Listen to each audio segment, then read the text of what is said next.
देवर की शादी। निधि की शादी सुमित के साथ हुई थी।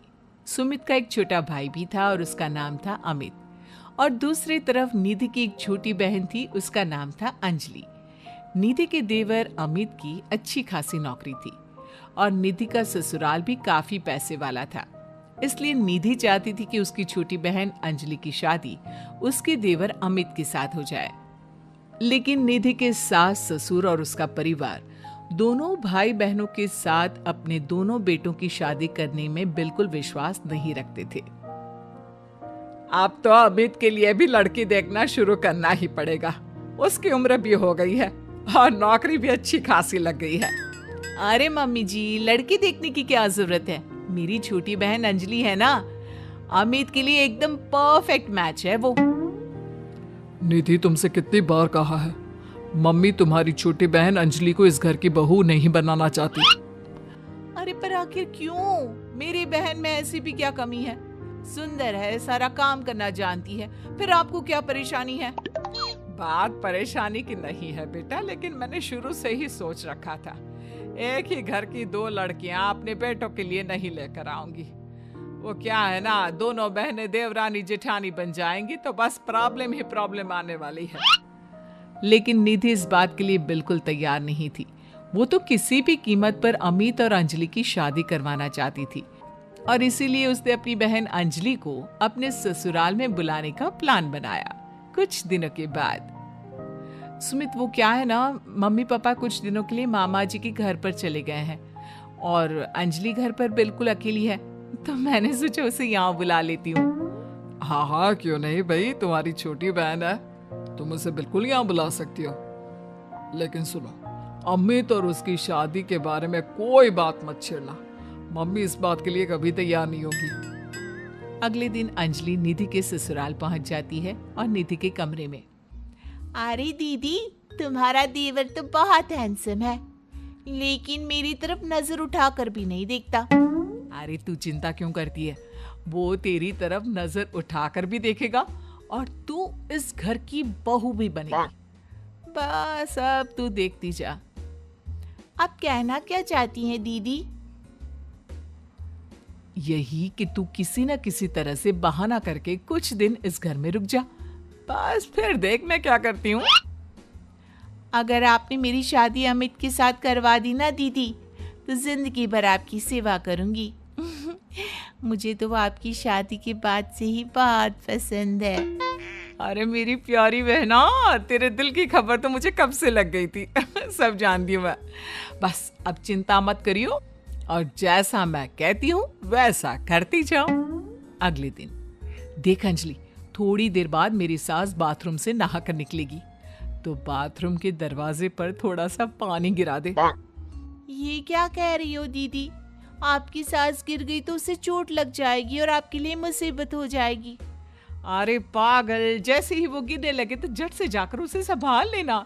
देख, मेरी सास के दिल में अब तुझे जगह बनानी है। इस घर की बहू बनना है या नहीं? हाँ दीदी, वो बात तो सही है। ठीक है, मैं चुपचाप जाकर बाथरूम के दरवाजे पर पानी गिरा कर आती हूँ। कुछ देर बाद सास जैसे ही गिरने लगती है, अंजलि वहां पर पहुंच जाती है। हे भगवान, अभी मैं गिर जाती तो मेरे हाथ पैर टूट जाते। अरे भगवान भला करे, तुमने मेरी जान बचा ली। मैंने कहा था ना मम्मी जी, मेरी बहन बहुत अच्छी है, सबकी मदद करती है। हाँ, बात तो तुम्हारी सही है अंजलि बेटा, भगवान तुम्हारा भला करे। आज तुम्हारी वजह से मैं तो मरते मरते बच गई। थैंक यू अंजलि, तुमने मम्मी को गिराने से बचा लिया। अरे वाह दीदी, आज तो तुम्हारी ट्रिक काम कर गई। बस अब जैसा मैं कहती हूँ वैसा ही करती जाओ। देखना, कुछ ही दिनों में मम्मी जी खुद आगे चलकर अपने बेटे के लिए तुम्हारा रिश्ता मुझसे मांगेंगी। कुछ दिनों के बाद देख अंजलि, अब हमें अपना अगला प्लान कामयाब करना है। क्या प्लान है दीदी? आप तो बस बता दो, जैसा आप कहेंगी मैं वैसा ही करूंगी। देख, मेरी सास को ना अजवाइन से एलर्जी है। मैं आज सब्जी में जानबूझकर अजवाइन डाल दूंगी। लेकिन दीदी, उससे तो आपकी सास की तबीयत खराब हो जाएगी। अरे मेरी बात तो सुन, अजवाइन खाने के बाद अगर मेरी सास को थोड़ा सा 1 चम्मच शहद दे दिया जाए तो उनकी तबीयत ठीक हो जाती है। और ये नुस्खा मुझे पता है, ये बात मेरी सास को भी नहीं पता। जैसे ही वो अजवाइन वाली सब्जी खाएं, जल्दी से जाकर शहद ले आना।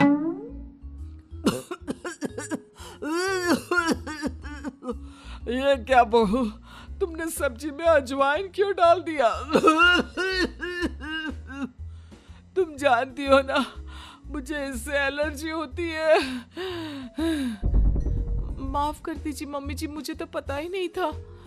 निधि, जल्दी से जाकर मम्मी के लिए पानी लेकर आओ। अरे नहीं नहीं जीजू, आंटी जी की एलर्जी पानी से नहीं बल्कि शहद से दूर हो जाएगी। 1 मिनट रुकिए। अंजलि दौड़ कर जाती है और शहद लेकर आती है। लेकिन तुम्हें इसके बारे में कैसे पता? बस ऐसे ही। आंटी जी ये लीजिए, जल्दी से 1 चम्मच शहद खा लीजिए। अब देखिए थोड़ी देर में आप ठीक हो जाएंगी। तुमने तो एक बार फिर से मम्मी जी की जान बचा ली अंजलि, वरना मैंने तो आज बहुत बड़ी गलती कर दी थी। थैंक यू अंजलि बेटा, तुम तो वाकई में बहुत अच्छी लड़की हो, सबकी मदद भी करती हो और तुम्हें तो कितनी अच्छी नॉलेज है कि एलर्जी होने पर क्या खाना चाहिए। वाकई में तुम बहुत इंटेलिजेंट लड़की हो Anjali, thank you so much. कुछ दिनों के बाद, भाभी मुझे ऑफिस के लिए देर हो रही है, मेरी एक फाइल है, जरा आप उठाकर रख देना, मैं शाम को आकर आपसे वापस मांग लूंगा। और जरा ध्यान से रखना, बहुत इंपॉर्टेंट फाइल है। ठीक है अमित, मैं आपकी फाइल अच्छे से संभाल कर रखूंगी। अमित के जाने के बाद, देखो अंजलि, ये अमित के ऑफिस की एक बहुत इंपॉर्टेंट फाइल है। मैं जानबूझकर इसे कहीं पर छिपा दूंगी और तुम्हें बता दूंगी कि ये फाइल कहाँ रखी है। बस जैसे ही वो मुझसे फाइल ढूंढने के लिए कहेगा, तुम फाइल झटपट ढूंढ कर ले आना और उसे दे देना। वाह दीदी, मुझे इस घर की बहू बनाने के लिए आप कितनी मेहनत कर रही हैं। शाम के वक्त, भाभी मैंने आपको एक फाइल संभाल कर रखने को दी थी, प्लीज जरा वापस दे दीजिए ना, मुझे एक प्रेजेंटेशन बनाना है। निधि उस फाइल को ढूंढने का नाटक करती है। क्या करूं देवर जी, आपकी फाइल मिल नहीं रही मुझे। अरे भाभी ये आप क्या कह रही हैं?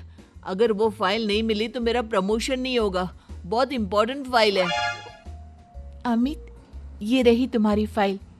दीदी ने ऐसी ही बैठक में छोड़ दी थी और वो काम करने वाली आती है ना, वो इसे उठाकर डस्टबिन में डालने वाली थी, लेकिन सुबह मैंने तुम्हारी बात सुन ली थी तो संभाल कर रख दिया। अंजलि, मैं कैसे तुम्हारा शुक्रिया अदा करूं? तुम जानती नहीं तुमने मेरे लिए आज क्या किया है। अगर ये फाइल खो जाती ना तो मेरा बहुत बड़ा नुकसान हो जाता। देवर जी, मैं तो आपसे पहले से कह रही थी, मेरी बहन अंजलि बहुत अच्छी है। वाकई में बहुत समझदार और इंटेलिजेंट लड़की हो तुम। हमारे फैमिली के लिए कितना कुछ कर रही हो, पहले मम्मी को बचा लिया और आज मेरी फाइल। अगले दिन, मुझे लगता है कि अमित भी अंजलि को धीरे धीरे पसंद करने लगा है। तुमने फिर से वही कहानी कहना शुरू कर दिया। मैंने कहा ना, अंजलि की शादी अमित से हम नहीं करवाना चाहते। देखो बेटा, तुम्हारी बहन बहुत अच्छी है, लेकिन फिर भी मैं अमित के लिए किसी दूसरे घर की लड़की लाना चाहती हूँ।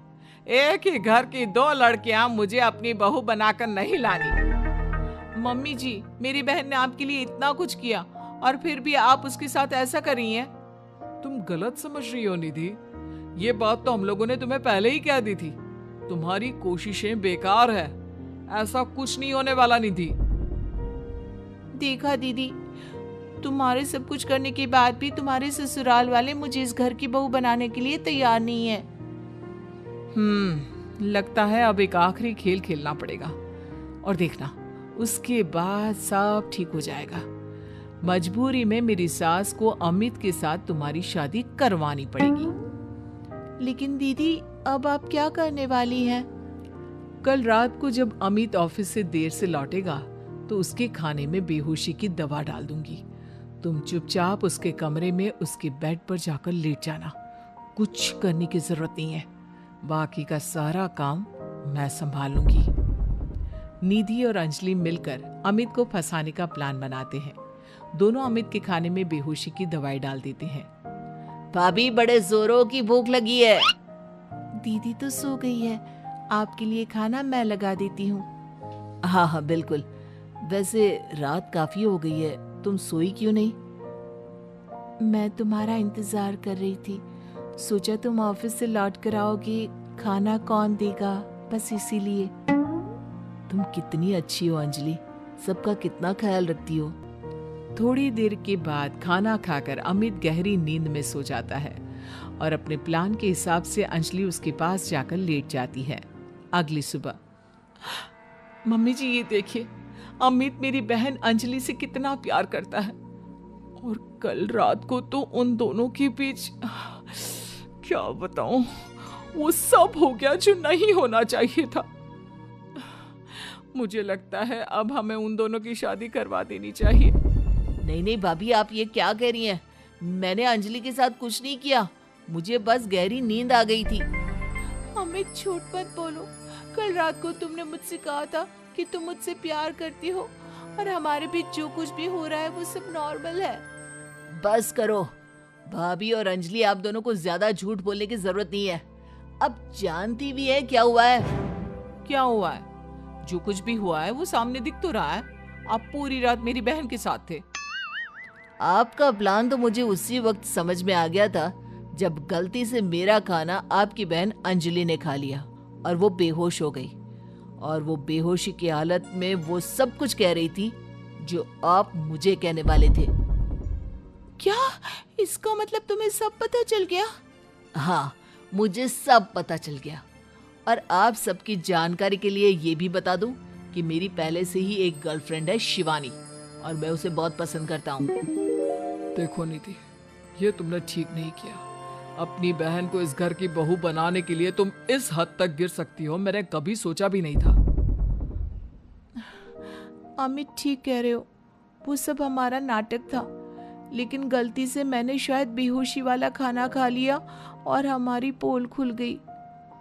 बहू तुम्हारी बहन वाकई में बहुत अच्छी है और इससे कोई भी अच्छा लड़का मिल जाएगा, लेकिन मेरा अमित किसी और को पसंद करता है, और इसीलिए मैं तुम्हें बार बार समझाने की कोशिश करती थी। बस मैं तुम्हारा दिल नहीं तोड़ना चाहती थी, इसलिए कभी तुम्हें शिवानी के बारे में नहीं बताया। लेकिन अब तो सब कुछ